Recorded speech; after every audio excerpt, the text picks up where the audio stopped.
que han dado origen, ajá, que han dado origen a la bioética. Eh, Puedes ¿La puedes ponerla ampliar? en modo presentación, por Ajá. favor. Sí, estoy pasándola. Gracias. Ujú. Adelante, doctor. Por eso estamos hablando de hitos, más bien, en la historia de la bioética, porque realmente, si recapitulamos sobre la gigantesca revolución que ha ocurrido en el ámbito de la medicina, a consecuencia de las metas espectaculares que han sido alcanzadas por la ciencia, sobre todo a partir de la segunda mitad del siglo XX. Nos damos cuenta de que la aplicación de esos conocimientos y de esa tecnología que hemos adquirido ha sido hecha con la mayor audacia para intervenir la vida humana. Pero, ¿de dónde? ¿Cuál es el origen? Vamos a decir, comenzamos por esa historia desde la antigüedad, muy rápidamente, como dije antes, cómo vamos de la ética a la clásica, vamos a decir, a la moderna bioética. Y puedo decir que comparto con muchos de los estudiosos el criterio sostenido por uno de los bioeticistas eh, importantes, es español, el doctor Diego Gracia, que ha tenido la mayor influencia en la bioética, en el surgimiento de la bioética realmente y en la bioética latinoamericana. Bueno, comparto con Diego Gracia que debemos a los antiguos griegos los fundamentos de la moral racional.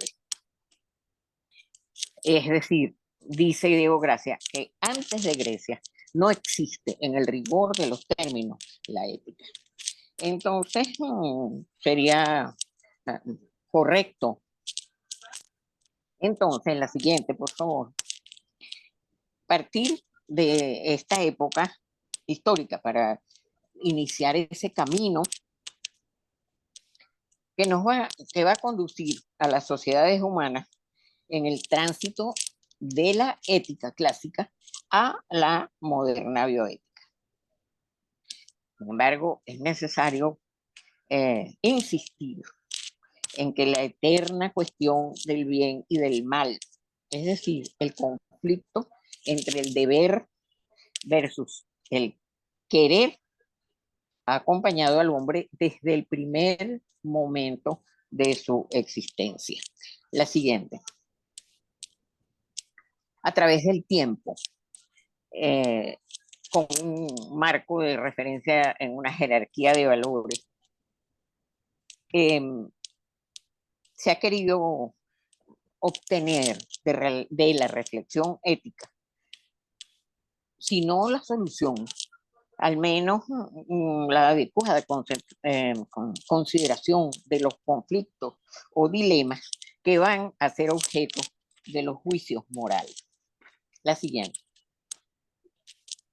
En nuestra civilización occidental se distinguen entonces primariamente dos, dos pilares, vamos a decir, dos pilares o dos caminos o dos vertientes para fundamentar la ética: el camino religioso o el camino metafísico. De acuerdo con el camino religioso, no habría moral sin religión, ya que la moral debe asentarse entonces en los 10 mandamientos recibidos directamente de Dios. Pero la historia nos dice también del el esfuerzo por explicar las funciones naturales de una forma racional y que fue iniciado por Tales, Anaximandro y Anaxímenes, los primeros, vamos a decir, filósofos de la época estelar de la Magna Grecia. Siguiente. Pero es Sócrates, en el siglo V, antes de la era cristiana, en su búsqueda del bien, el iniciador de la investigación del hombre como sujeto moral, y representa junto con Platón y Aristóteles la cúspide del pensamiento ético y filosófico. No vamos a profundizar en ellos, por supuesto, en este momento. La siguiente. ¿De dónde viene la palabra ética? ¿Qué significa? Desde el punto de vista etimológico, esta proviene de la raíz griega ethos, que significa uso o costumbre, y tiene dos grafías. Con la letra eta significa residencia, significa lugar donde se habita, y escrita con la letra epsilon se refiere entonces a las disposiciones del hombre sobre la vida, el carácter, el modo de ser, las costumbres, en suma, la moral. Ambos términos fueron traducidos al latín por Cicerón y los tradujo con la palabra mores, que significa costumbre. Es considerada como una disciplina filosófica desde que Aristóteles le confiere esa categoría.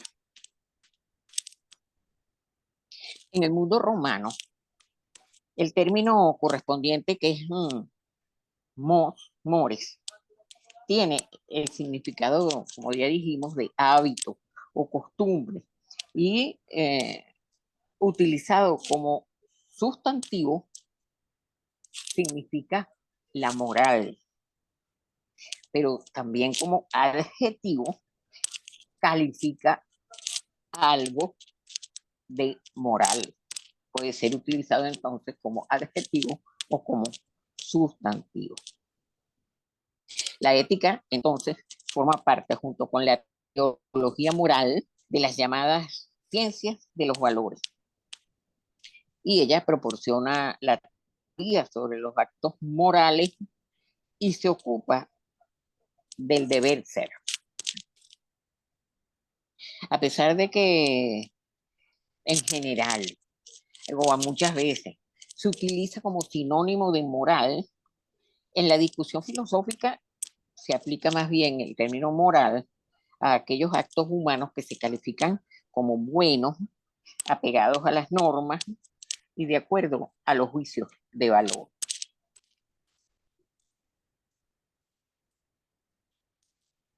La ética de los griegos es una ética naturalista, ya que considera moral todo lo que se ajusta al orden natural.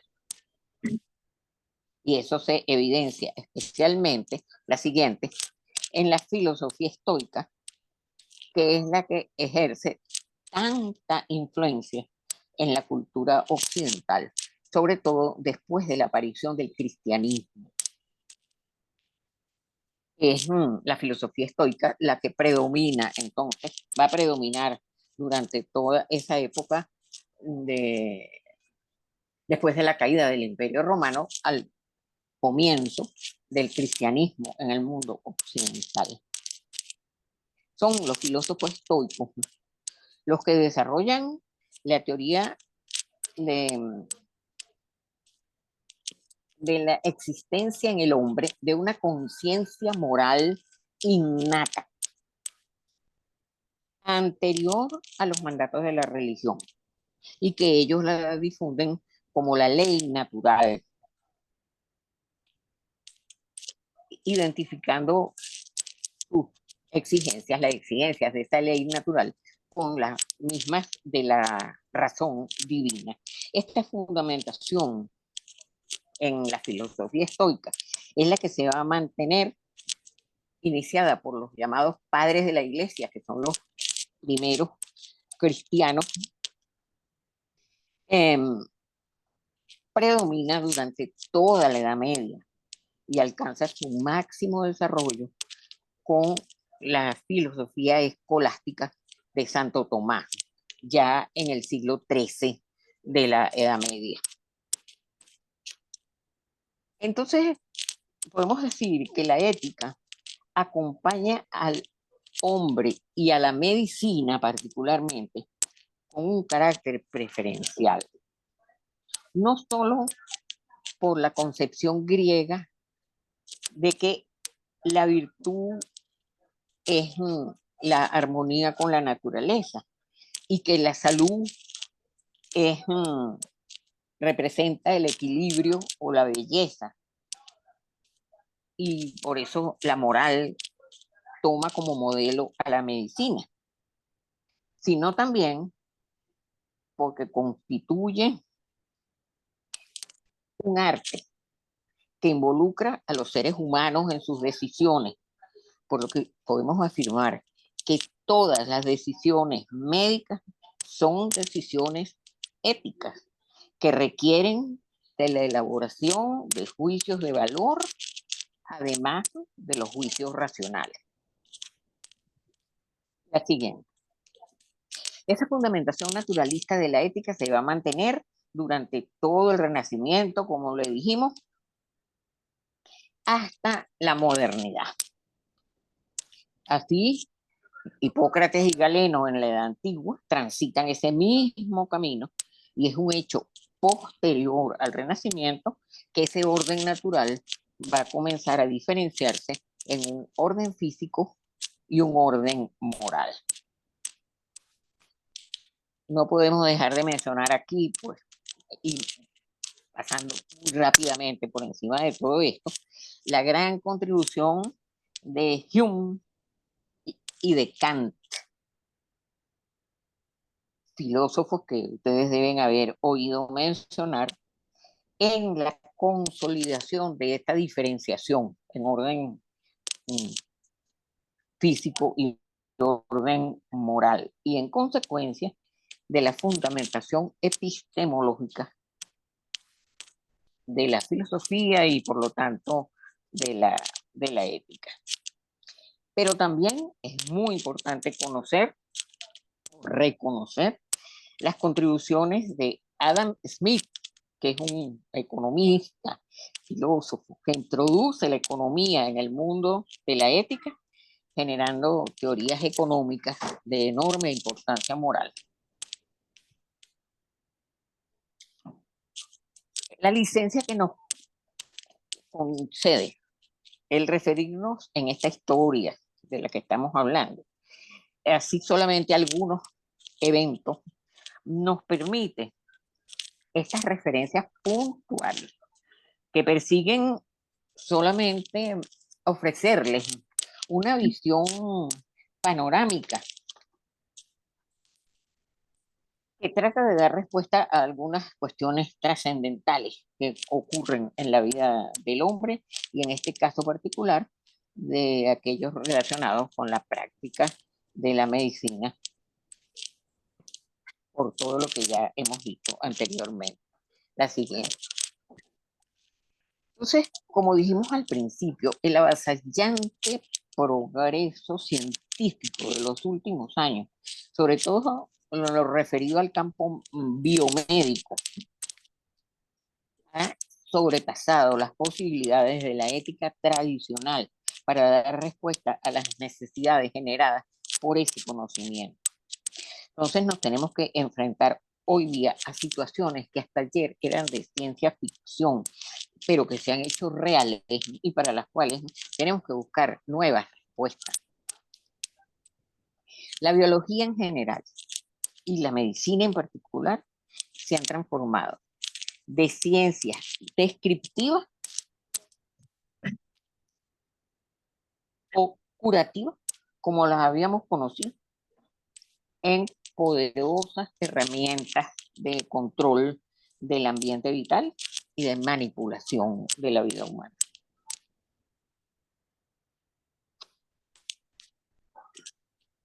La siguiente. Casi hasta mediados del siglo XX, El positivismo, que era la corriente filosófica que desde los últimos años del siglo XIX dominaba el horizonte de la ciencia, había excluido tanto a las ciencias y a la biotecnología de la discusión intelectual seria. Se había alejado de la ética, la cual quedó relegada al campo filosófico. Pero para este momento comienza a surgir entre los científicos una seria preocupación por los problemas que tanto para el presente como para el futuro pudiera generar la aplicación indiscriminada de esas nuevas tecnologías. La siguiente.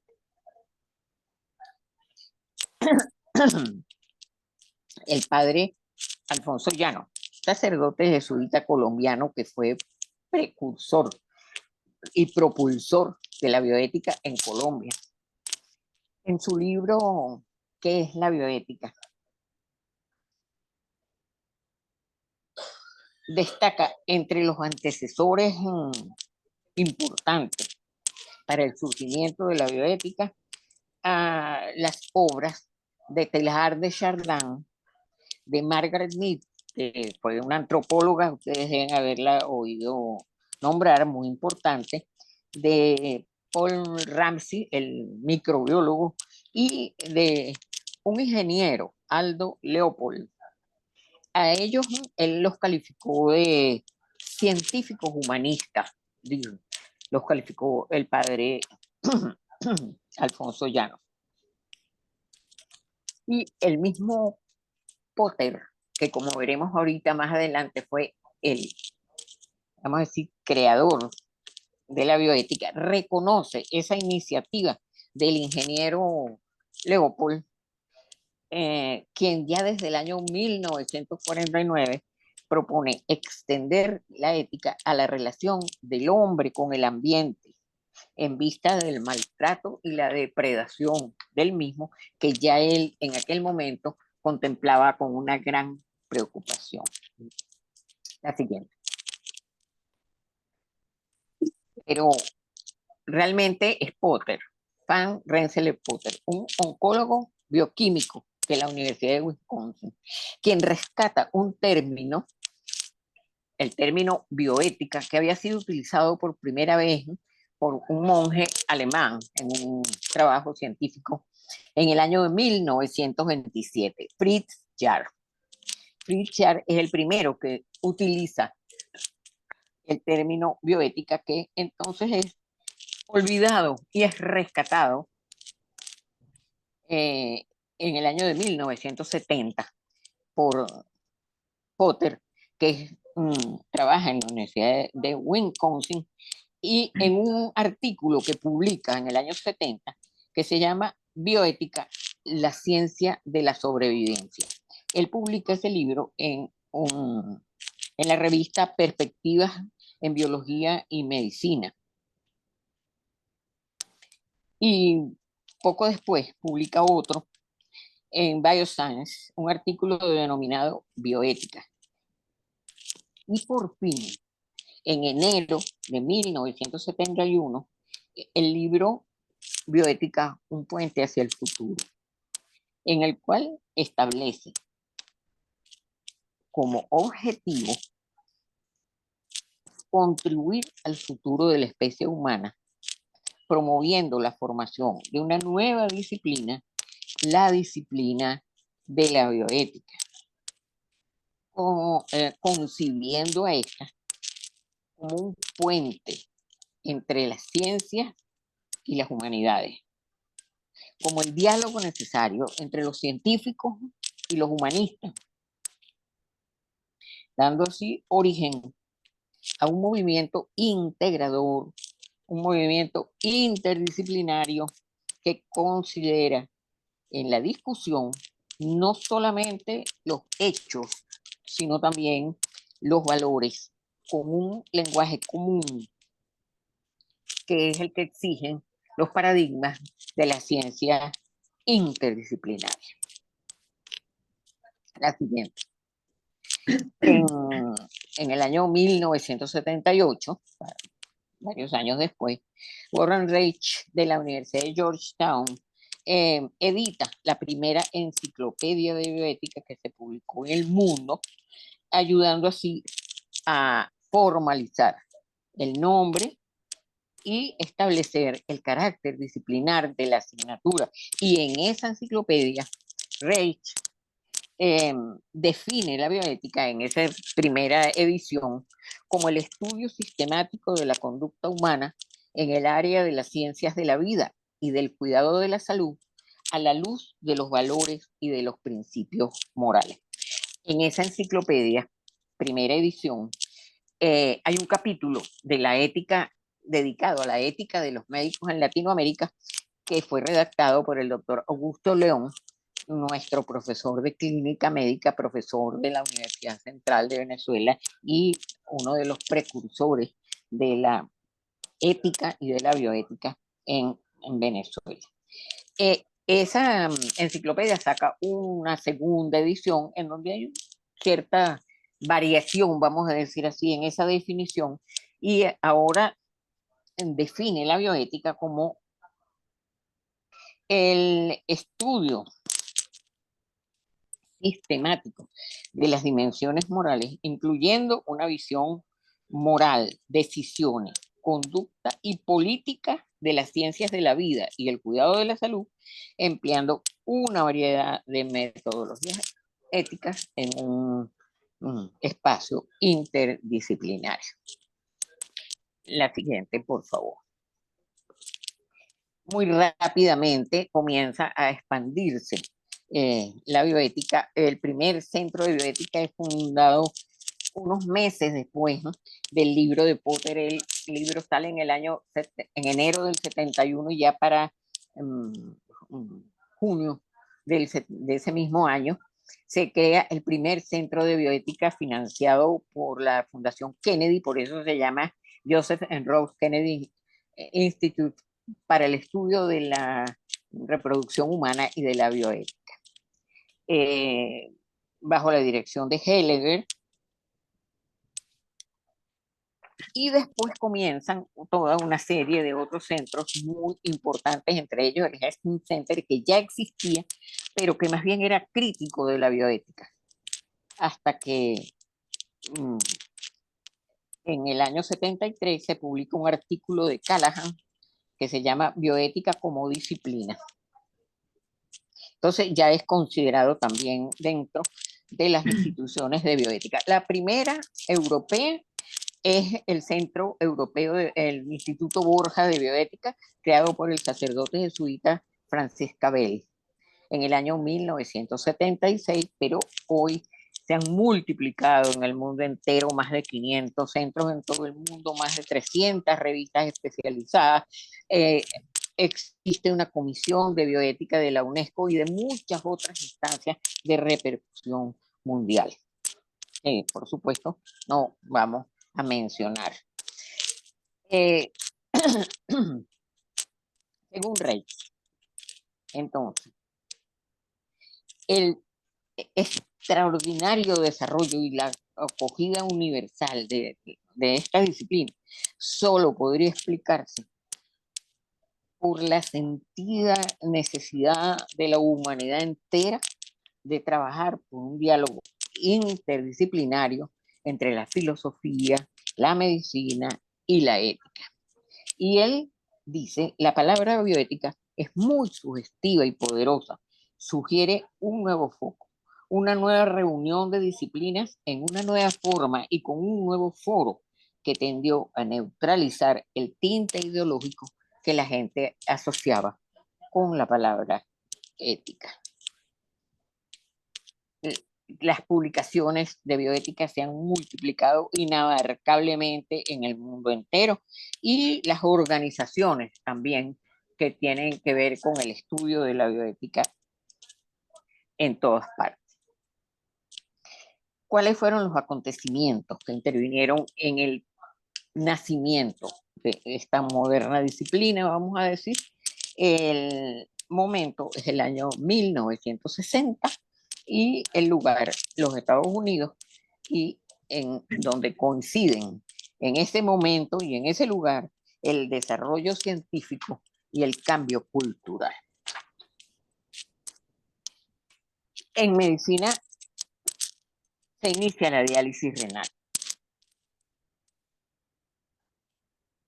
Una vez que se tiene la cánula, pues que la cánula arteriovenosa que permite la diálisis, inmediatamente los trasplantes de órganos. La resucitación cardiopulmonar por masaje cardíaco a tórax cerrado. La ventilación artificial. Aparece la píldora anticonceptiva, separando la actividad sexual de la procreación. Se multiplican las unidades de cuidados intensivos y se hace complejo el diagnóstico de muerte al introducirse el concepto de muerte cerebral.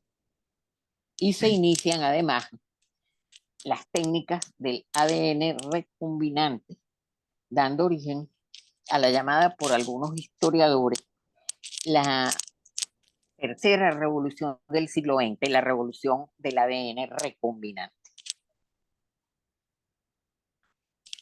Por otra parte, desde el punto de vista cultural, pues, se proclaman los derechos civiles y la autonomía de las personas. Se defienden las minorías. Renace el feminismo como movimiento social y se asiste a una importante transformación de las instituciones tradicionales como son la familia, la iglesia y la escuela. Al lado de todo esto tenemos el desarrollo de los poderosos medios de comunicación y además la gran influencia que tuvo en ese momento un libro publicado por Rachel Carson que se llamó Primavera Silenciosa, que tenía que ver con el problema ecológico que estaba siendo muy, vamos a decir, muy publicitado pues en ese momento. Son todos estos hechos científicos, técnicos, culturales generados que generaron un gran cúmulo de problemas morales difíciles de abordar y a eso se agregaron los problemas tradicionales de la ética médica, como que también iban a ser entonces abarcados por la bioética. La bioética incorpora además otras situaciones de injusticia, asignación de recursos para la atención de salud, salud pública, etcétera, cosas que ya veremos un poquito más adelante. Ajá, la anterior. Pero también, uno de los hechos realmente que fue, vamos a decir que casi como decisivo, pues, en el comienzo de la bioética, es lo ocurrido en Tuskegee, con un experimento que se llevó a cabo en donde fueron utilizados, esa es una población de Alabama, en donde un grupo de científicos decidió privar de tratamiento antisifilítico a 430 personas de raza negra que presentaban la enfermedad, con el objeto de observar el curso natural de la enfermedad. Y yo creo que nosotros tenemos que recordar ante esto que desde finales de la década del 40, ese experimento duró del 1932 al 72, 40 años. Y desde la década del 40, se contaba con la penicilina como el tratamiento efectivo contra la sífilis. El experimento terminó en el año 72, cuando 40 años después quedaban vivos solamente unas 2 o 3 personas de las que habían participado en el experimento. Era durante la presidencia de Clinton quien les ofreció un acto de desagravio a esos 2 o 3 personas que fueron las que sobrevivían para ese momento, pero fue un caso sumamente escandaloso. Adicionalmente, muchos otros, por ejemplo, los experimentos de cáncer con judíos en una, en una residencia, vivían ancianos judíos con los cuales se hicieron estos experimentos. Eh, los ensayos con hepatitis en esa Willowbrook State School de Nueva York, que eran niños con retardo mental que fueron sometidos a esa experimentación con hepatitis. Fueron unas cosas tan terribles, tan escandalosas, pues que realmente había que dieron origen pues a todas estas cosas. El primer código para regular abusos como estos se elaboró en Alemania en el año 1931 y entre el 1933 y el 45 el mundo fue testigo de las más bárbaras violaciones de ese código con los eh, infrahumanos experimentos de los médicos nazis en las prisiones y en los hospitales psiquiátricos y en los campos de concentración. A raíz entonces del enjuiciamiento de esos médicos en Nuremberg surge el Código de Nuremberg en el año 1947, al terminarse ya la Segunda Guerra Mundial. Este código es la primera declaración internacional sobre la investigación en seres humanos y hace énfasis, igual que aquel de 1931, que no fue tomado en cuenta para nada, en la participación voluntaria de las personas que iban a ser sometidas a experimentación a través del hoy llamado consentimiento informado. También un caso fundamental en el desarrollo inicial de la bioética lo constituyó el de Karen Ann Quinlan, una joven norteamericana quien en el año 1975 entra en un coma irreversible y queda en estado vegetativo permanente. Los padres, viendo el tiempo que transcurre y que no hay ninguna mejoría, piden que se le desconecte el respirador para permitirle morir.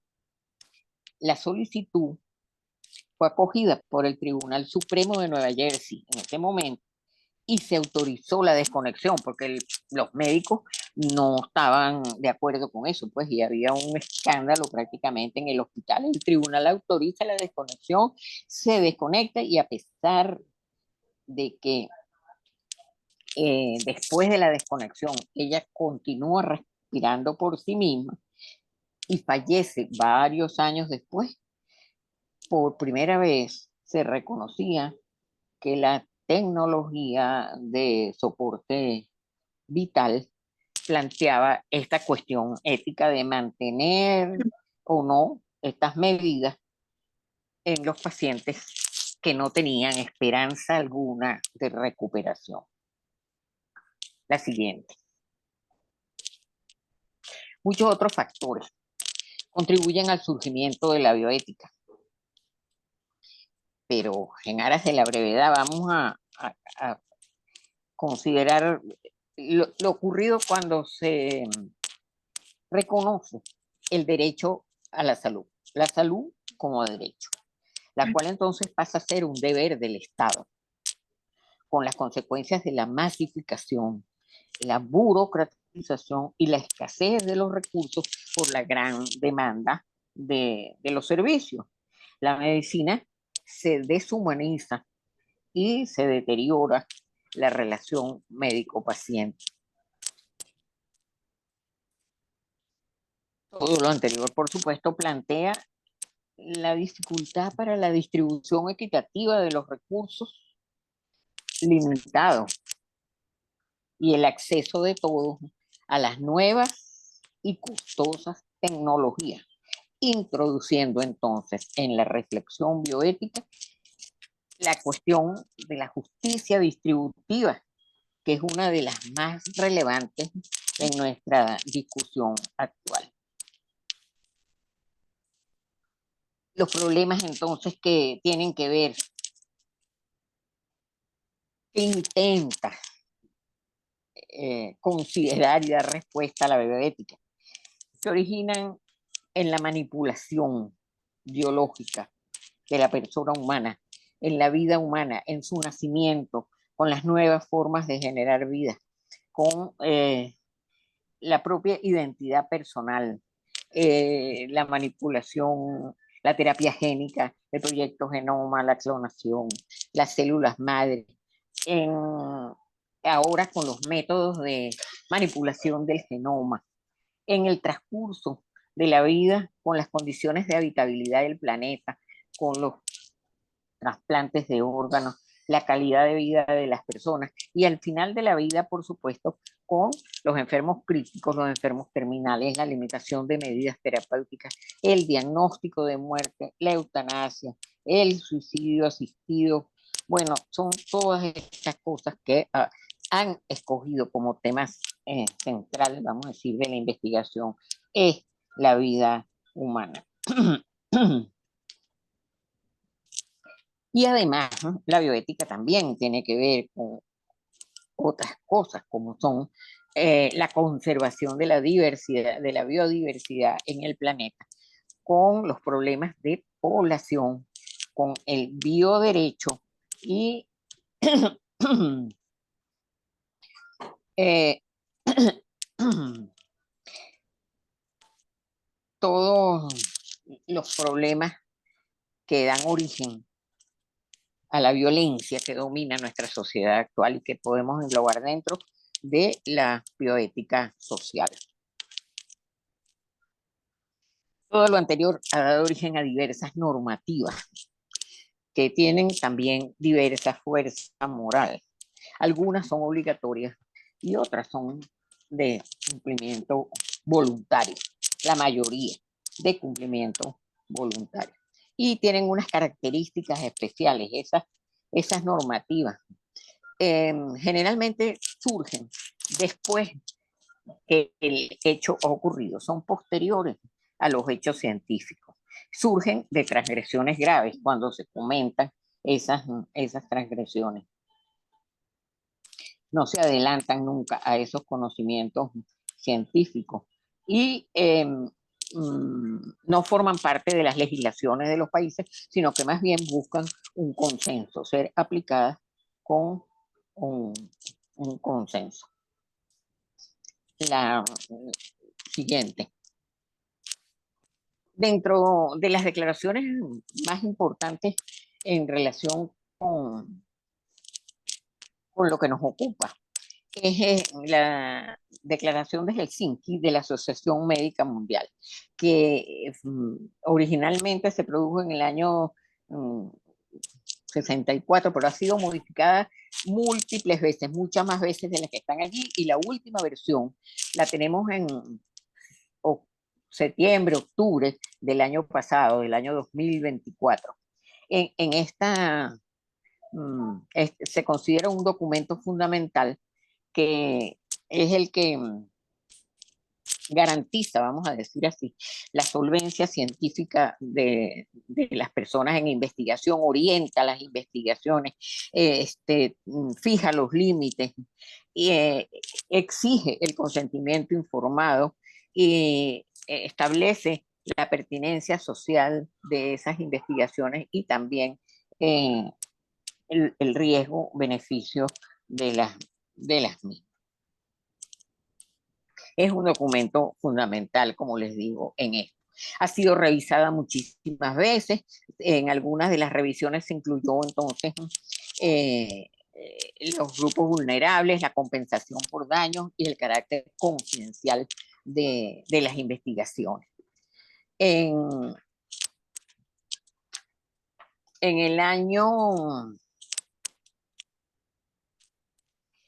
vamos a decir que como es posible pensar, pues, de todo esto que hemos hablado, la bioética va a surgir en los Estados Unidos como producto de una cultura y de un momento favorable. Este país lidera su desarrollo en el mundo, eh, pero rápidamente se incorporan también los países europeos y Latinoamérica. Eh, en Latinoamérica tuvo un papel importante en la promoción de la Oficina Panamericana de la Salud. Eh, los bioeticistas norteamericanos hicieron el mayor énfasis en la bioética médica y la fundamentaron en principios derivados del informe Belmont. La anterior, por favor.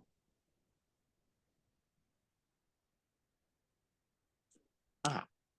El informe Belmont es el documento final elaborado en el año 1979 por la Comisión Nacional para la Protección de Sujetos Humanos en Investigaciones Biomédicas y de la Conducta, que se designó en los Estados Unidos a raíz del caso Tuskegee, que ya mencionamos. A raíz de eso, se nombró esa comisión para que considerara esa situación y esa comisión produjo el informe Belmont que establece en él 3 principios bioéticos que fueron luego recogidos por Bochan y Childress en su libro Principio de Ética Biomédica en ese mismo año, 1979, planteando 4 principios. Porque el principio original, que era de respeto por las personas, se dividió en principio de autonomía y no maleficencia, manteniendo poco modificado el principio de beneficencia y justicia. La siguiente. En el año de 1982 surgió entonces una propuesta de normas internacionales para la investigación biomédica en sujetos humanos del Consejo de Organizaciones Internacionales de Ciencias Médicas y de la Organización Mundial de la Salud, con el objeto de enseñar, vamos a decir así, de decir cómo se aplicaba la declaración de Helsinki a la investigación con seres humanos. Y en la revisión de 1996, que fue una de esas primeras que se hizo, se amplió para considerar nuevos problemas éticos con vacunas nuevas que estaban surgiendo y por también la emergencia de VIH-Sida y la utilización de fármacos nuevos que se estaban comenzando a utilizar. La siguiente. En Europa, en el año de 1997, se firmó el Convenio Europeo de Bioética, que lo firmaron 40 países europeos más estos que están aquí, Santa Fe, Estados Unidos, Canadá, etcétera, y ahí se protegen a los sucesos, a los sujetos de investigación, a las personas no competentes y a los embriones in vitro. Después de esto han habido muchísimos documentos importantes de muchísimas organizaciones internacionales en relación con los aspectos bioéticos y con la bioética en el mundo entero. La siguiente. Solamente voy a mencionarles aquí ahorita la Declaración de los Derechos Humanos, la Declaración Universal del Genoma Humano y de los Derechos Humanos de la UNESCO, porque es fundamental en ella y es el primer documento en donde se menciona el genoma humano como patrimonio común de la humanidad. La siguiente.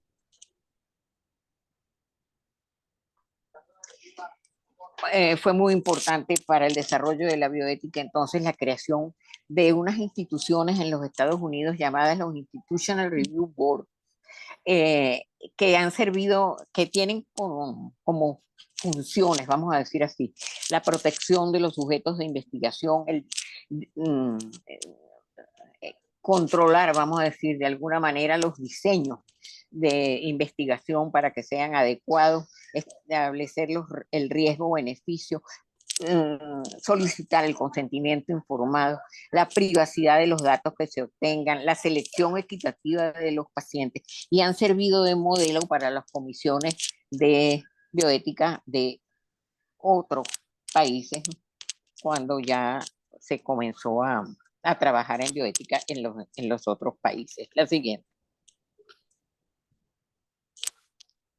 Entonces, vamos a decir que el, en los principios de la bioética que habíamos mencionado, que son 4, que se encuentran en el informe Belmont, son el principio de no maleficencia, ante todo, no causar daño, que es un principio considerado por Diego Gracias, a quien ya habíamos mencionado antes, como un deber prima facie. Lo primero, no hacer daño, y está en el juramento hipocrático. Lo primero, no hacer daño. Premium non nocere. Según Gracia, constituye junto con el principio de justicia la expresión bioética de los valores perfectos y de obligatorio cumplimiento. El deber de no hacer daño es más obligante que la exigencia de promover el bien. El principio de beneficencia, junto con el principio de autonomía, es considerado por Diego Gracia como perteneciente más bien a los deberes imperfectos. Consiste en la obligación de hacer el bien y exige al profesional hacer todo cuanto pueda por el enfermo. Dren lo considera el principio constitucional de la medicina.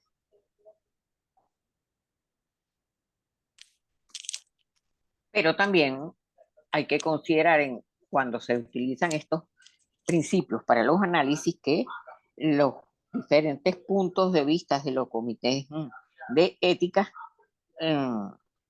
son los que le van a dar el valor, de acuerdo con el caso, a los diferentes principios, tomando en cuenta las características pues, de cada uno de los casos que están considerados. El principio de autonomía significa el tratamiento del paciente como persona, como sujeto y no como objeto. Y se puede definir como la obligación de respetar los valores y las decisiones del paciente, y son los que dan origen al consentimiento informado. Y el principio de justicia, que dar a cada uno según sus necesidades, aunque ahora tengamos que decir en la medida de las posibilidades. Exige un reparto equitativo de los recursos, acceso a las tecnologías, pues por supuesto. Y también incluye los llamados derechos de la tercera generación, es decir, los derechos que tienen las generaciones que nos sucedan a nosotros de conseguir un mundo apto para ellos vivir y desarrollarse. La siguiente. Esa fundamentación principalista, aunque sigue vigente, está siendo cuestionada porque no da respuestas en todos los casos y porque también puede hacer que la reflexión sea muy rígida. Consideramos que es tarea de los bioeticistas latinoamericanos trabajar por una fundamentación propia, y de hecho eso es lo que se está haciendo con muchas de las tendencias nuevas de la bioética, sobre todo que han surgido en Latinoamérica. La siguiente. No todo el mundo está de acuerdo en que esta es la única forma de desarrollar la bioética. el renacimiento de otras tradiciones, la utilización de otros fundamentos, la incorporación de diversos puntos de vista, Mm, y una entre, se expansión fue del un campo poquito audio. bioético en diversas direcciones, manteniendo la pluralidad de que ha caracterizado ahora. Esto lo dice Fernando Lola, bioeticista latinoamericano. Chileno.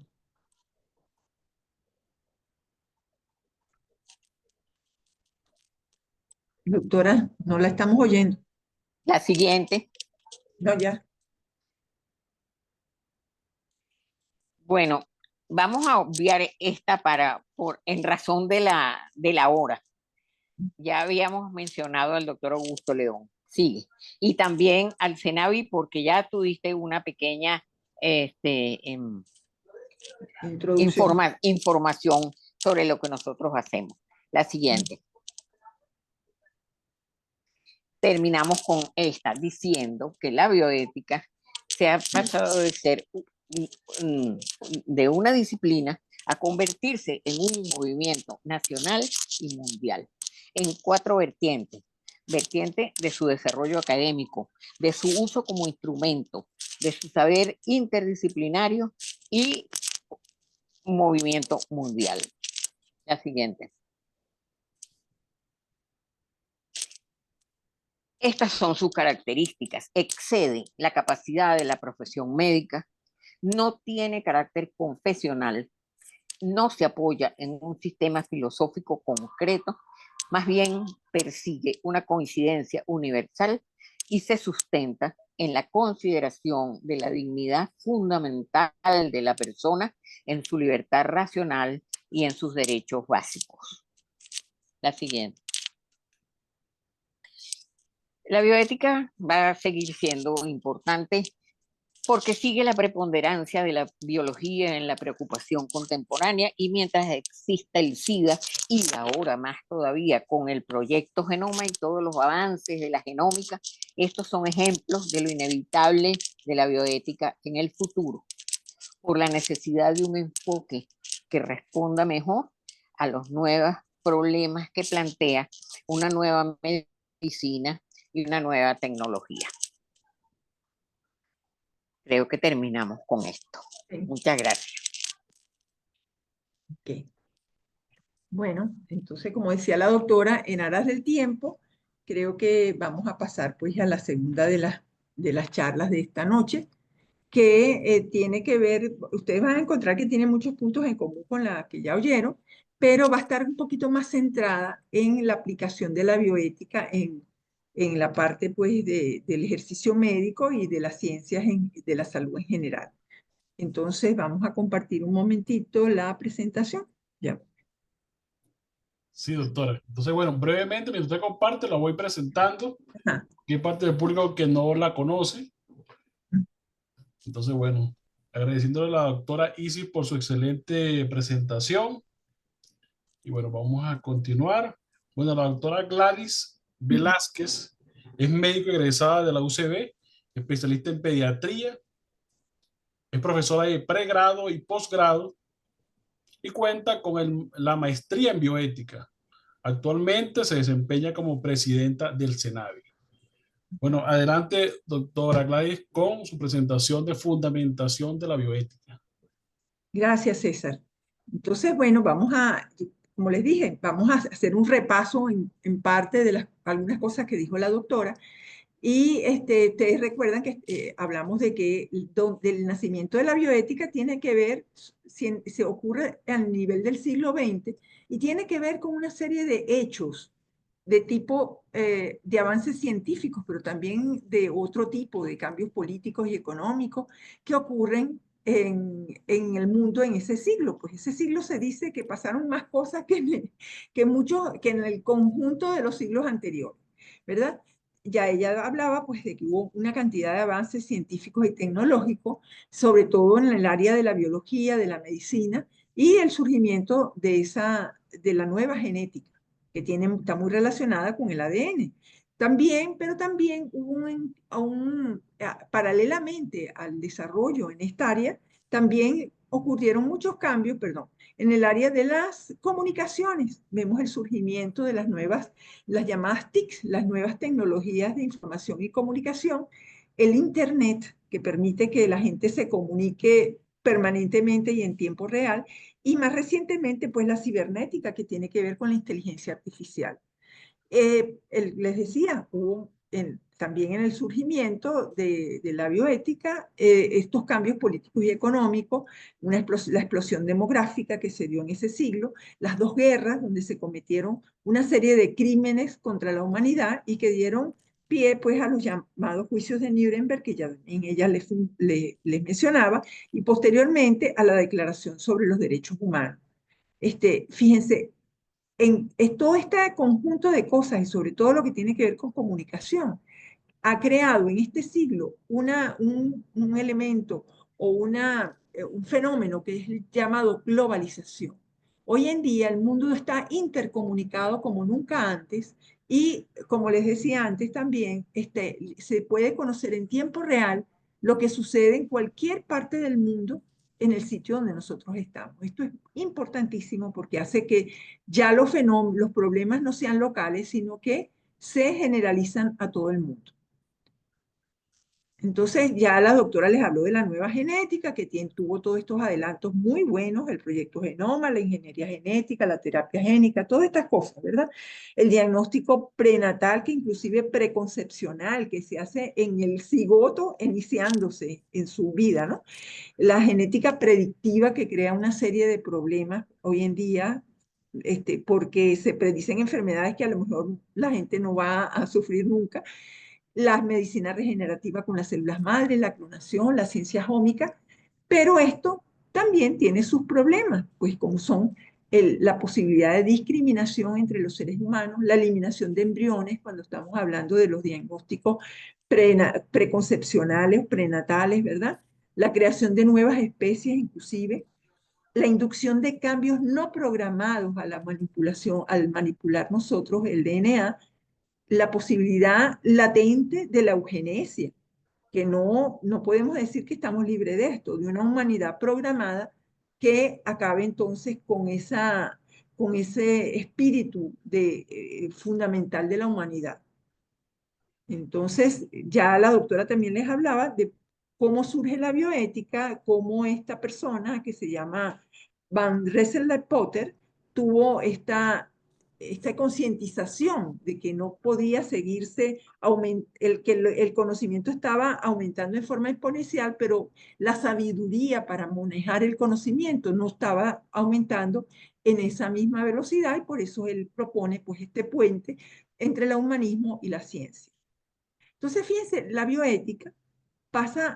la bioética se han ido incorporando una cantidad de disciplinas, ¿verdad? Que cada una de ellas hace un aporte.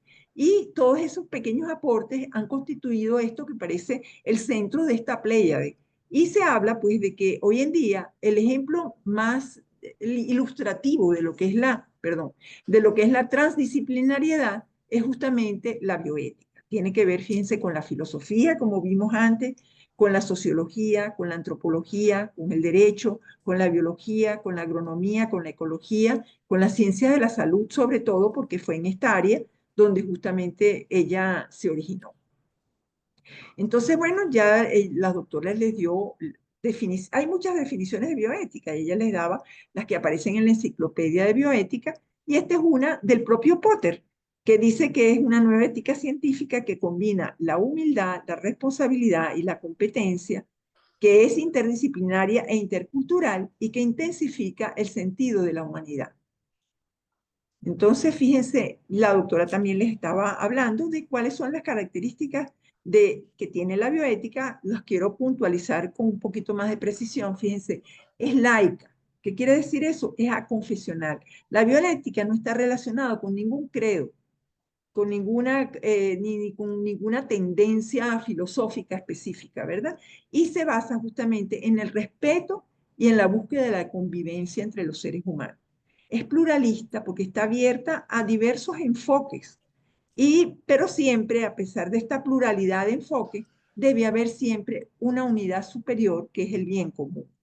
Es autónoma, porque tiene como criterio la razón humana. O sea, todas las cosas tienen que ser razonables, ¿verdad? Sin embargo, no tiene dogmas que sean impuestos, pues es la razón humana la que justamente va a permitir dirimir en todos estos conflictos que vamos a ver a posteriori.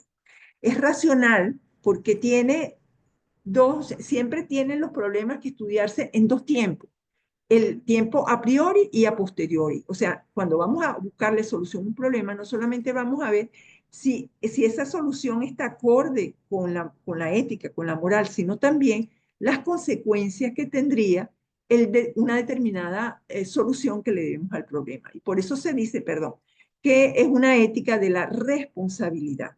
Se enmarca dentro de las llamadas éticas de la responsabilidad. Y por último, es aplicada, porque no es una ética filosófica, teórica, no. Es una ética que se aplica a los diversos problemas que surgen justamente, como dijimos antes, con el desarrollo y tiene que ver también con las personas, la relación de las personas y con las profesiones. Entonces, fíjense cómo la ética pudiéramos decir que tiene como varios ámbitos de acción, ¿verdad?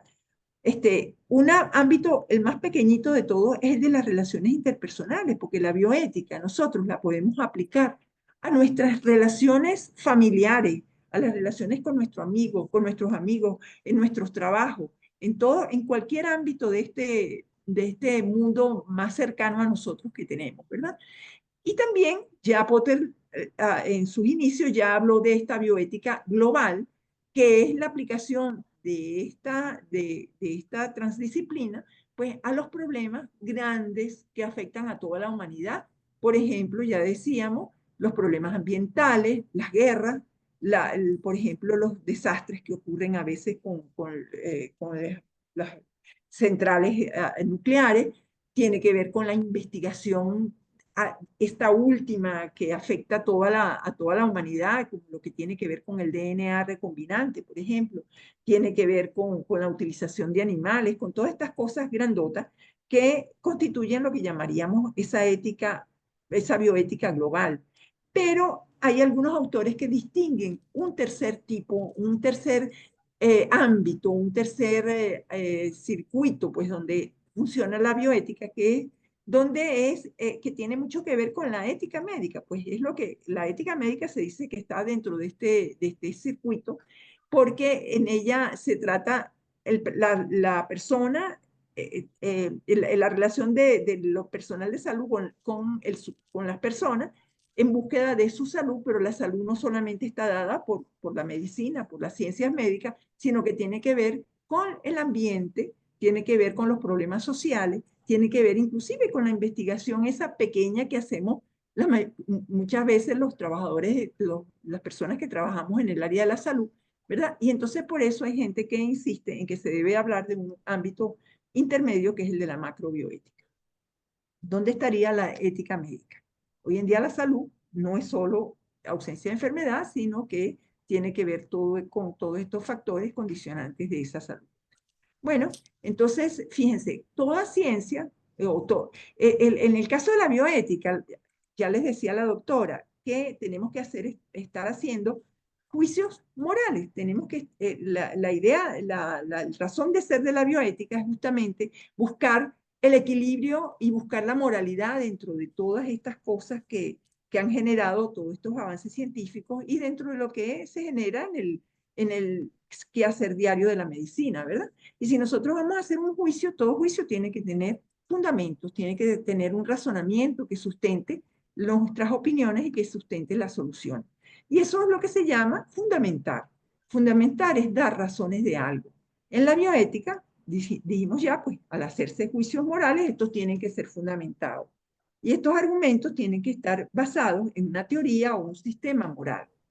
Las dos teorías predominantes, ya la doctora también se los adelantó, son el principialismo, que tuvo su origen en Norteamérica, que es justamente también donde se arranca la bioética, y tenemos otra corriente, que es el personalismo, que se basa más en el respeto al ser humano y que está muy relacionada con las corrientes bioéticas de los países europeos. Cuando surge como 20 años más tarde que en Norteamérica la bioética en Europa, pues tiene la fundamentación que predomina es la humanística. Bueno, ya la doctora les habló de esto, así que no voy a... Eso serían la parte del principialismo con sus 4 principios hoy en día. Sabemos que antes fueron 3. Ya les habló del informe Belmont y les habló de estas personas que pertenecieron a este grupo y que después, digamos, hicieron este libro, que es uno de los libros fundamentales de la bioética, donde se habla pues a profundidad de todos estos principios. También ya ella más o menos les dio un esbozo de cuál eran las características o qué es lo que define cada uno de estos principios. Vemos que la autonomía es el derecho de cada persona a tomar sus propias decisiones de acuerdo a sus propios intereses, a sus deseos y a su creencia. Entonces, los principios que son normas de aplicación universal, ¿verdad? Que guían la conducta. Entonces, los principios tienen siempre generan unas normas, ¿verdad? Y esas normas generan unos comportamientos específicos. Entonces, de la autonomía se genera la obligación de la veracidad, o sea, decir la verdad y no coartar la libertad de las personas. Y esto se traduce en la práctica en eso que ustedes van a ver con más profundidad en la próxima encuentro, que es el consentimiento informado. Luego tenemos la beneficencia, que es promover siempre el bien de nuestros semejantes, que por supuesto un principio, como ya decía, muy propio de nuestra profesión, ¿verdad? Nos mueve, nos obliga pues a promover siempre el bien. ¿Y cómo lo vamos a hacer? En el caso de la asistencia sanitaria, aquí se me fue un error, sería pues atender bien a ese paciente, darle una atención de calidad a ese paciente, beneficiarlo siempre, ¿verdad? Y en el caso de investigación, porque el médico también hace asistencia, pero también hace investigación. Entonces sería el respeto al sujeto de investigación. Luego tenemos el de no maleficencia, ya les decía que es lo fundamental en bioética, el primum non nocere, perdón, y nos lleva a no inducir sufrimiento o incapacidad evitable. ¿Y cómo se traduce eso en la práctica, en nuestro ejercicio? Cada vez que nosotros tomemos una decisión médica de realizar una exploración, de indicar un tratamiento, de tomar una determinada conducta, debemos siempre realizar un análisis riesgo-beneficio para poder nosotros tener un criterio claro si eso debe ser aplicado o no. Y el principio de justicia, que ya también les decía a ella, que sería dar a cada quien lo que les corresponde, nos lleva a, como norma, a distribuir equitativamente las cargas y los beneficios. Y en la aplicación práctica, pues sería el acceso en que la gente tenga recursos, acceso a los recursos sanitarios, tenga acceso a lo que él necesita para mantener su salud, ¿verdad? Y decíamos que en bioética se habla de una justicia entonces ya aplicada específicamente al área médica, que sería la justicia sanitaria. Entonces, y nos obliga, pues, como decía, a un manejo eficiente y eficaz de los recursos sanitarios, pero también a que cada una de las personas reciba lo que necesita. Y en investigación, pues, tiene que ver con las características que hagamos nosotros de la selección de la muestra, del manejo de los resultados y los beneficios que deben dar a las personas que participan en la investigación. Luego tenemos que existen otros principios que también la doctora mencionaba, que de alguna manera están implícitos en los principios fundamentales de la bioética norteamericana, pero que tienen algunas características que vale la pena tratarlos aparte, pues digamos. La privacidad, que nos a qué? Al mantenimiento del médico siempre del secreto profesional, a respetar cualquier confidencia que le hagan sus pacientes. Esto está relacionado con el principio de autonomía, pero fíjense que tiene algunas características que son especiales. La santidad de la vida, que tiene relación con el principio de beneficencia, pero que tiene una connotación muy específica para el médico, que siempre se debe evitar el principio de no matarás, donde siempre debe tratar el médico de preservar la vida. Y esto es muy importante en los extremos de la vida, tanto al inicio, acuérdense por aquello de por ejemplo, lo que tiene que ver con los embriones, con los fetos, ¿verdad? pero también al final de la vida, con el manejo pues de esas tecnologías que se aplican con mucha frecuencia pues en estas etapas de enfermedad grave o de edad o en las últimas tiempos de la vida de los hombres, ¿verdad? Obviamente que esto no es algo absoluto, como ustedes irán viendo a lo largo de nuestras reuniones, pues esto tiene también sus límites. Y el otro principio sería el de calidad de la vida, que siempre busca que se debe reforzar los valores positivos en las pacientes, o sea, siempre buscar que ese paciente, digamos, se le brinden las cosas que para él puedan ser importantes, ¿verdad? Y esto obliga a justamente a que la medicina no solamente sea ejercida con terapias y tecnologías, sino también que se tomen en cuenta las cosas que son importantes para los pacientes y que tienen mucho que ver con su calidad de vida, como por ejemplo evitar el sufrimiento, el tener una, digamos, una ayuda de tipo espiritual, una ayuda de tipo psicológica, ¿verdad? Entonces todo eso está relacionado con esto de la calidad de la vida. Por supuesto, la calidad de la vida es muy variable y depende de cada persona. Cada persona tiene su concepto particular de la misma. Y cuando hablamos de bioética global, de esa bioética que les decía más macro, que tiene que ver con otros elementos, tendríamos que hay otros principios que se aplican, como son el de la responsabilidad, que siempre responder por errores o daños presentes o futuros. También se aplica en la investigación biomédica, por eso lo mantuve en esta presentación. Tiene que ver con la prevención. Cuando nosotros tenemos que certeza de que puede ocurrir un daño, esa intervención tanto en clínica como en investigación, debe ser omitida, debe ser suspendida, no se debe hacer, ¿verdad? Y se debe buscar siempre la documentación que permita dilucidar pues, este problema. Y el principio de precaución que se ejerce cuando existe incertidumbre, cuando no estamos seguros nosotros de que si algo puede ser positivo o negativo, tanto para un paciente en sí, en clínica, como para en investigación con los sujetos, pues debe de tratar en lo posible de evitarse o de manejarse con esta virtud que está aquí subrayada, que es la prudencia. Pues. Ir con prudencia, ir buscando más información, ir viendo, no omitirla del todo, pero sí manejarla de una manera prudente. Entonces, fíjense, les decía, en la fundamentación humanista, que tiene que ver más con la perspectiva personalista, ¿verdad? Y que está, les decía, enraizada en la filosofía europea contemporánea y considera al hombre en su dignidad personal como un valor supremo. Y en tal sentido le reconoce un valor superior al de todas las cosas y los seres que habitan la biosfera. Este párrafo pues, es tomado de un libro del doctor Alfredo Castillo Valeri, que como ustedes saben fue uno de los fundadores pues, del Centro Nacional de Bioética y su director por muchísimo tiempo. Lastimosamente ya no está con nosotros. Bueno, entonces vamos a hablar de esta fundamentación humanista, como les decía, se centra en la persona. Ya la doctora mencionaba este filósofo, que Jean Maritain, que él dice que cada ser humano es, por una parte, un individuo, al igual que un animal, una planta o un átomo, y por otra, persona, fíjense, entre comillas, es decir, un universo de naturaleza espiritual dotado de libre albedrío o arbitrio, y por ende, un todo independiente frente al mundo. La persona es lo que le da unidad a los actos de un individuo. Percibir, comunicarse, valorar, etc.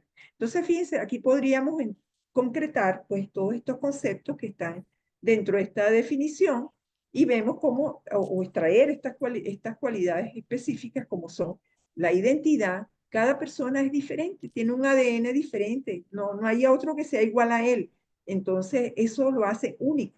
Tiene una vida interior, ¿verdad?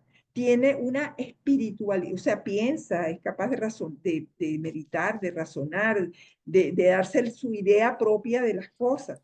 Tiene espiritualidad, esto quiere decir, este es el mundo moral de las personas, la espiritualidad, ya sea una espiritualidad de tipo religiosa, pero también puede ser una espiritualidad no religiosa, porque hay personas agnósticas, ateas, que sin embargo tienen espiritualidad.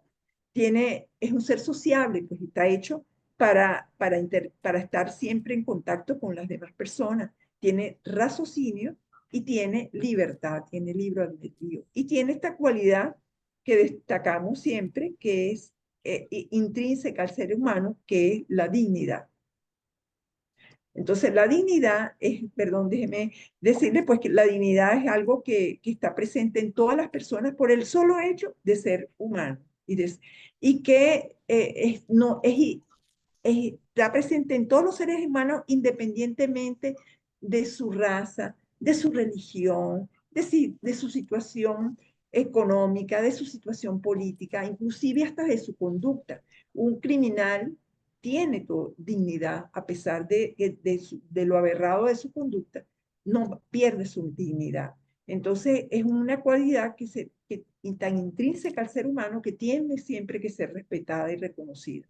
¿Cómo sabemos nosotros que estamos respetando esta dignidad y esta cualidad de persona? Bueno, con los derechos humanos. Pues los derechos humanos son como la traducción en la realidad, pues en la práctica, del respeto de estas condiciones que tiene la persona. Y nos dice cómo respetarlas y protegerlas. Entonces existen 3 generaciones de derechos humanos, ya lo habló antes la doctora, los civiles y políticos, donde está la libertad, la igualdad, los económicos, sociales y culturales, donde está la salud, por ejemplo, el derecho a la vida, el derecho a la salud. La tercera, que es los derechos relacionados con la solidaridad social, ambiental y de las futuras generaciones.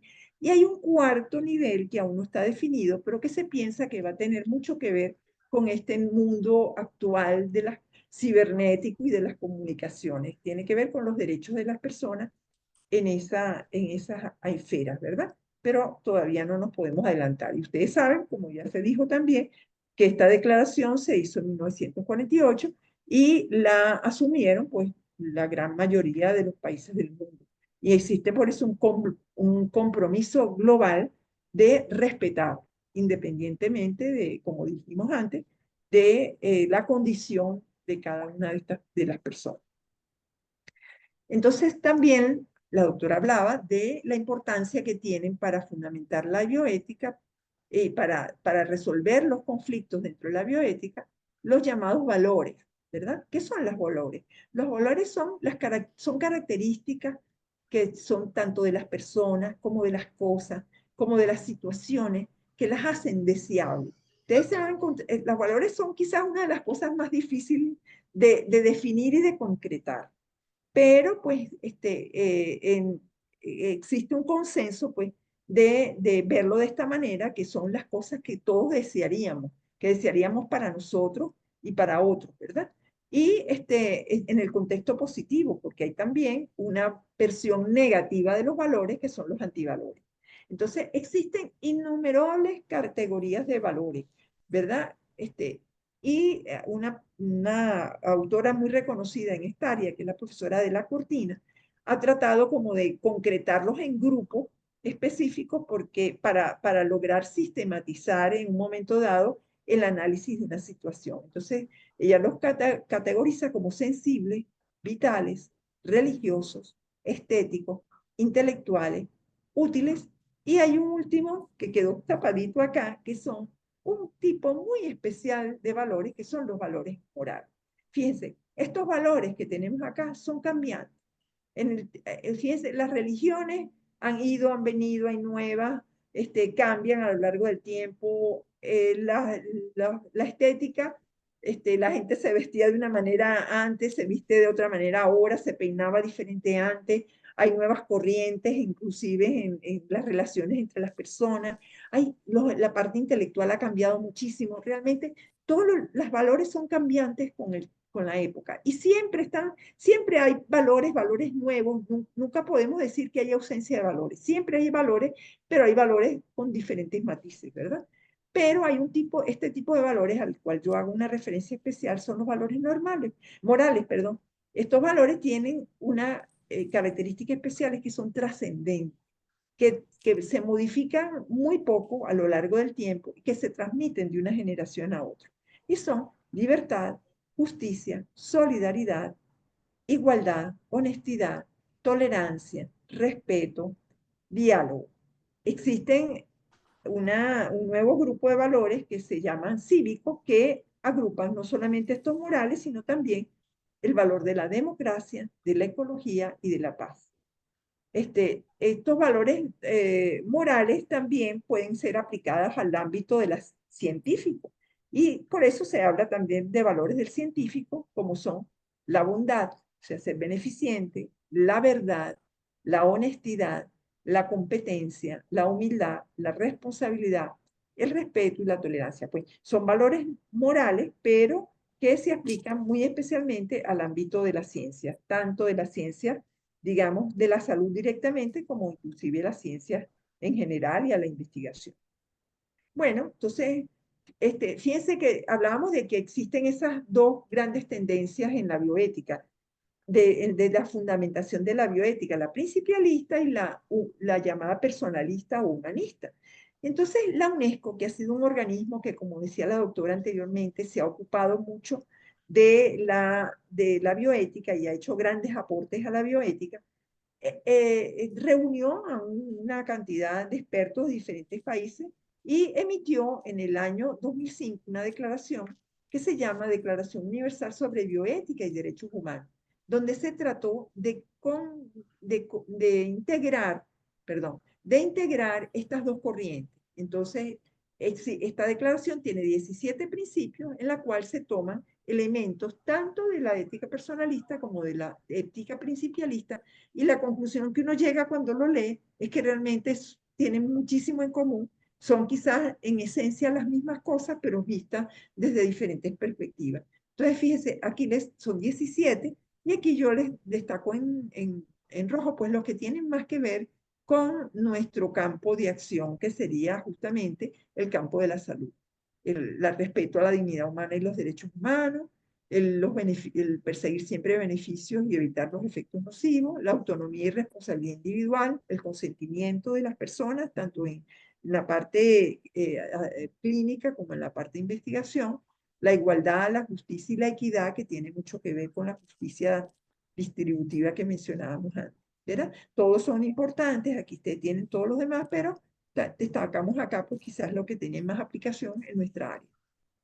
Este es digamos, la publicación que se hizo por parte de la UNESCO. Entonces, fíjense, nosotros en nuestra profesión nos enfrentamos a una serie de situaciones que son llamadas, que se les da el nombre de dilemas éticos. Son situaciones en las cuales se plantean conflictos entre valores o entre principios, ya sea porque son opuestos o porque resulta imposible realizar o respetar uno sin lesionar al otro. O también son situaciones en las cuales existen dos o más opciones de acción, pero ninguna de ellas es totalmente satisfactoria. Entonces, yo estoy seguro que en el quehacer diario estamos todos acostumbrados a tropezar con este tipo de problemas. ¿Qué hago con este paciente? ¿Le hago la intervención o no se la hago? Si a lo mejor la intervención le va a mejorar un aspecto de su salud, pero no va a mejorar otra. ¿Le doy o no este tratamiento? Hay un tratamiento novedoso. ¿Será que lo aplico? ¿Tendrá algún efecto que todavía no se haya encontrado? ¿Será conveniente para este paciente con esta condición personal, emocional, que yo le aplique esta terapéutica?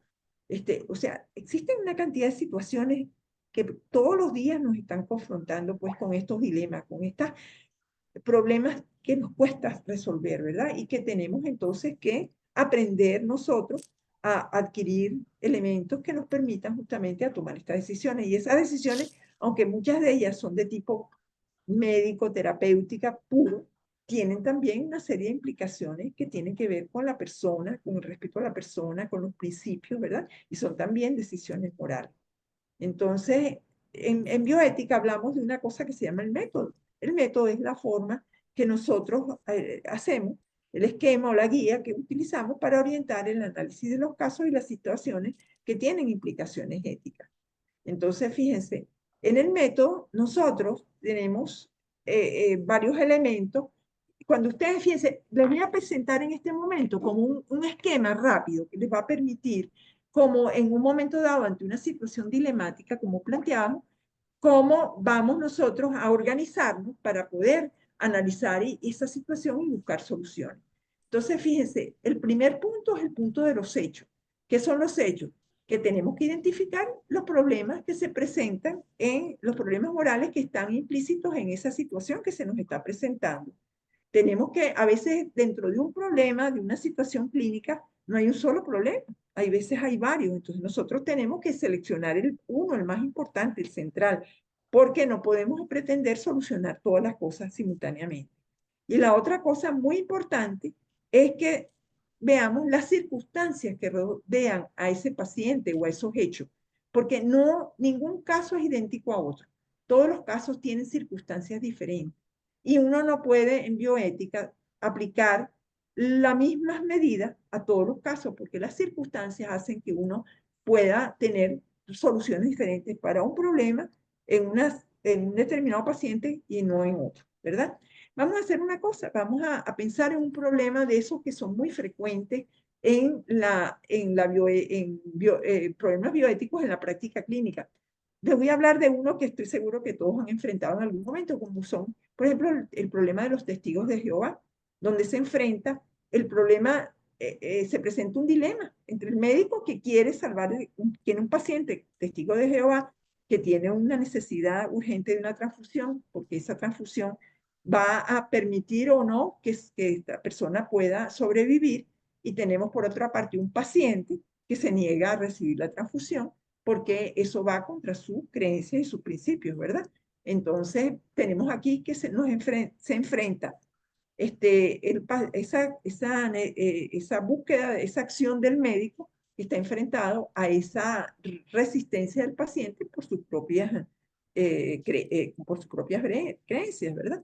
Entonces pasamos, el segundo punto que tenemos que analizar son los valores, fíjense. Entonces tenemos que identificar cuáles son los valores que están implícitos en esa situación, cuáles de estos valores están en conflicto, y tenemos que tomar en cuenta también las creencias, que son valores, pero que tienen un peso muy importante. Fíjense, en este caso que estamos planteando, por ejemplo, tendríamos ya podemos deducir ahí los valores, ya yo me adelanté un poquito. ¿Cuáles son los valores? El valor del médico de querer beneficiar a ese paciente, de hacer el bien al paciente, ¿verdad? Y el valor, en cambio, del paciente, que es justamente, tiene que ver con su creencia religiosa. Él está convencido que de recibir sangre, él se va a hacer impuro y va a perder la posibilidad de salvar su alma. Pues. Y esto es una cosa muy importante para cualquier persona. Y tiene un valor que puede ser diferente en una persona que en otra. Hay gente donde las creencias son más arraigadas que en otras personas. ¿Ok? Entonces, tenemos que analizar en cualquier conflicto de este tipo qué valores están implícitos por parte del paciente, pero también por parte de nosotros como médicos. Luego tenemos los deberes. ¿Cuáles son los deberes? Los deberes son las normas. ¿Cuáles son las normas que nosotros tenemos que considerar para analizar los problemas? Ya lo dijimos en la fundamentación. Hay unas normas que son aplicables a todas las personas. Por ejemplo, en el caso de la fundamentación, ¿se acuerdan? En las fundamentaciones humanistas eran los derechos humanos. Entonces tenemos que ver si hay algún derecho, si nosotros al plantear la salida de esta situación quebrantamos algún derecho humano. Por ejemplo, en este caso, el derecho humano quebrantado sería justamente el derecho a la vida del paciente y el derecho a la salud. Pero también por parte del paciente hay un derecho humano, que es el derecho de autodeterminación, de tomar sus propias decisiones. Entonces vemos allí cómo están en conflicto valores y están en conflicto también los derechos humanos. Y tenemos, en el caso de la bioética principialista, recuérdense los 4 principios, y tendríamos aquí que hay digamos, una oposición entre el principio de beneficencia del médico que quiere salvar al paciente y la autonomía del paciente que no quiere que lo salven de esa manera, porque no quiere recibir la sangre porque él siente que eso va justamente a evitar que se salve, ¿no? Y también tenemos que ver algunas normas que ya son particulares al caso. Para ponerles un ejemplo, si esta persona, testigo de Jehová, fuera un niño, por ejemplo, ya aplican también algunas normas particulares, como podría ser, por ejemplo, la Declaración Universal de los Derechos del Niño. Y entonces el niño, veríamos allí que tiene un derecho de, digamos, de opinar, de dar su opinión, de que se le diga, de que se le informe de las situaciones, pero también el niño tiene hay un principio dentro de los derechos del niño, que es el niño como prioridad absoluta, ¿cómo le diría? El respeto que hay que tener por el bienestar del niño antes que ningún otro bienestar de ninguna otra persona, ¿verdad? Entonces, eso aplicaría justamente cuando nos tratamos con niños. Y la última etapa, pues, sería ya la de las acciones. Buscar, plantearnos diferentes cursos de acción, ¿verdad? En este caso, pues, los dos cursos extremos que serían o el de transfundir al paciente o no transfundirlo, por ejemplo. Tenemos que ver el marco legal, ¿verdad? Que es lo que dicen, por ejemplo, nuestras leyes, nuestra constitución, la ley de ejercicio de la medicina, que dice el Código de Ontología Médica al respecto, ¿verdad? Y pero también es importante en bioética buscar, explorar salidas donde que se consideren las más prudentes y responsables. Entonces, a veces no son las soluciones extremas las que vienen a resolver el problema, o si el médico transfunde o si se deja de transfundir, sino que se pueden a veces buscar soluciones intermedias, como buscar, digamos, de alguna manera algo que convenza al paciente, buscar alternativas a la transfusión, negociar con el paciente algún tipo digamos, de terapéutica gradual. O sea, hay que buscar la posibilidad de que alguien convenza al paciente. O sea, existen muchas otras formas, digamos, que se pueden explorar para evitar, pues, para buscar esa solución que es más prudente y que no digamos, que produce un daño tan importante, pues, tanto al paciente como al médico. Entonces, esto es simplemente una cosa muy rapidita de una metodología que ustedes pueden aplicar en su práctica diaria. Entonces, fíjense, este método se aplica cada vez que nosotros analizamos casos, la forma como se debe hacer para, digamos, la metodología para hacer todo este análisis es lo que se denomina la deliberación. La deliberación es un método que nos viene desde la medicina griega, pues desde Sócrates. Es el estilo socrático donde mediante la confrontación de las ideas se va buscando las soluciones a los problemas. ¿Okay? Entonces, ¿y quiénes utilizan este método? Pues lo podemos utilizar nosotros en nuestro medio de trabajo, pero también existe actualmente un elemento que debe estar presente en todos los hospitales, que son los grupos dentro de los hospitales que se denominan comités de bioética. Los comités de bioética pues han sido creados justamente para dilucidar, para dirimir, para buscar soluciones a esos conflictos que muchas veces los propios médicos dentro de su área de trabajo no pueden resolver, ¿verdad? Pero también tiene que ver pues con otro tipo de problemas. Entonces, fíjense, se define como instancias interdisciplinarias de diálogo y decisión bioética que asumen la responsabilidad de intentar clarificar y resolver racional y razonadamente los conflictos de valores que se presentan en la práctica clínica, en la investigación y actualmente en las organizaciones sanitarias. Les voy a decir algo, actualmente no solamente en las organizaciones sanitarias, sino que la tendencia actual es a que se creen comités de bioética en muchos tipos de organizaciones que no solamente son sanitarias, sino también inclusive hasta en empresas, hasta en grupos humanos, en sociedades científicas, en muchos otros ámbitos. En medicina, pues existen los llamados, los comités los comités que ustedes van a necesitar en la práctica son los llamados comités de bioética, locales de bioética, o sea, los que se forman son las instituciones donde nosotros desempeñamos nuestra labor. Entonces, localmente existen dos tipos de comisiones que deben estar presentes tanto en los centros donde se hace salud como también en los centros donde se hace investigación. Y si en las instituciones se hacen las dos cosas, debe haber los dos tipos de comités de bioética, ¿verdad? Los asistenciales buscan mejorar la atención dispensada al paciente en los centros asistenciales y los de investigación buscan proteger a los seres humanos y animales que participan en investigación.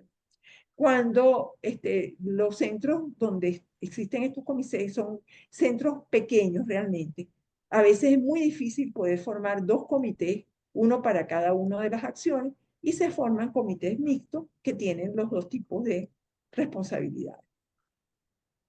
Entonces, tenemos así que en general los comités de bioética tienen una función fundamental que es la función consultiva. Esto consiste en tratar de colaborar en la resolución de los conflictos asistenciales, si se trata de la atención, digamos, clínica, y la evaluación de cualquier proyecto de investigación que se vaya a realizar en ese sitio, si se trata pues de proyectos de investigación.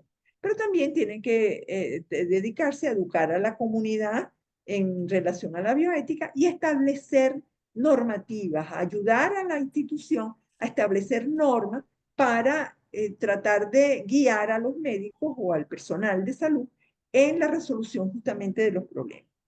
Entonces, fíjense, en los comités de bioética asistencial, la función consultiva, lo que con más frecuencia se dirimen son conflictos asistenciales, tratamientos de pacientes terminales, pues cuándo dar o no un tratamiento, cuándo vale la pena o no hacer un nuevo tratamiento en un paciente terminal, los criterios de diagnóstico de muerte cerebral, dar los criterios para RCP, establecer criterios para reanimación cardiopulmonar, todo lo que tiene que ver con perinatología, cuándo resucitar un recién nacido o en una sala de parto, por ejemplo, cómo distribuir los recursos de una manera justa dentro de una institución, etc.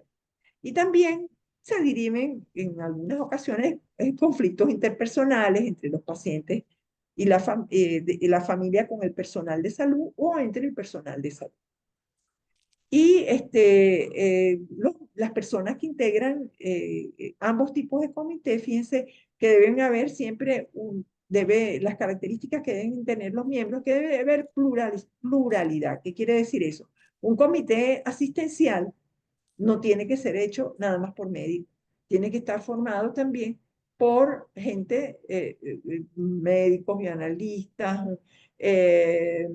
trabajadores sociales, tiene que haber, por ejemplo, el consultor jurídico de la institución, tiene que haber representación inclusive de los pacientes o de algunos grupos de pacientes dentro del hospital, tiene que ver con el personal inclusive de apoyo de la institución. Y es importante que siempre, además de esta multiplicidad de profesiones, haya diferencias en cuanto a sexo y en cuanto a edades. Los miembros deben tener independencia, o sea, no deben ser, no deben ser guiadas su actuación por normativas que le dé digamos, la directiva de la organización, sino que puedan tener criterios independientes, pues. Y además buscarse siempre que sea un número impar para que se faciliten las decisiones. Y estos serían los miembros principales y unos miembros asesores que pueden ser permanentes o pueden ser buscados para resolver problemas específicos. Entonces vemos que, ya les decía, ya les adelanté antes que en los asistenciales debe haber personal de salud predominantemente, pero también pueden haber ministros religiosos, abogados, personal administrativo, eticistas, miembros de la comunidad. Y en la investigación debe haber investigadores, pero debe haber gente que sepa de metodología, personas ajenas totalmente a la ciencia, que son los que mejores representan a los sujetos de investigación, personas no afiliadas a la institución, y siempre debe evitarse que haya conflictos de interés, que las personas que estén implicadas en los proyectos pues no estén ejerciendo pues esta función de analizar las investigaciones. Bueno, esto les quise dar pues una rápida visión de lo que es los comités de bioética, porque es algo que actualmente es indispensable que exista en todos los hospitales.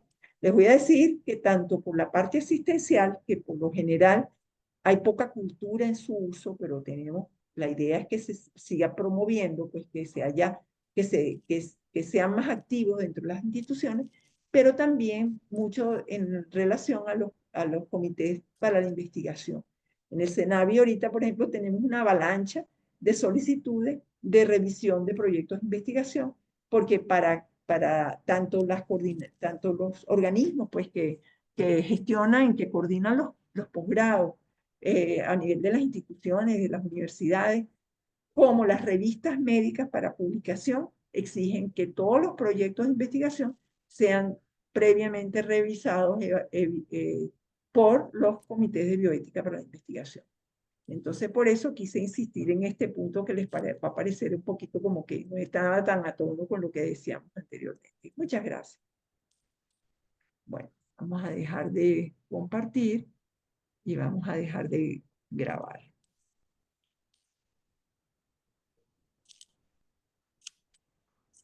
Ajá. Ok.